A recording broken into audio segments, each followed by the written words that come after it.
Today I'm hooking you up with a thriller survival movie. Imagine this. In a super remote, mysterious valley, over 100 people have vanished into thin air one after another, like some invisible force is snatching them up. Even scarier, they're all stuck in this creepy death loop game. Every time they think they've escaped danger, it's just the start of a nightmare, and each nightmare gets way deadlier.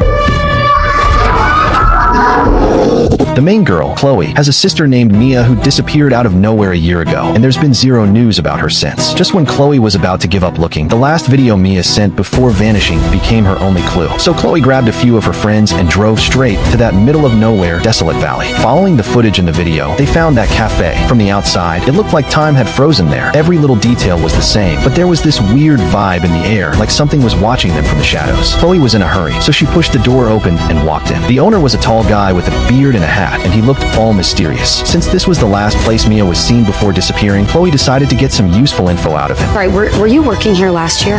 Last year, and the year before that, and the year before that, and the year before that, and on and on and on. You know, each year is the same, but different.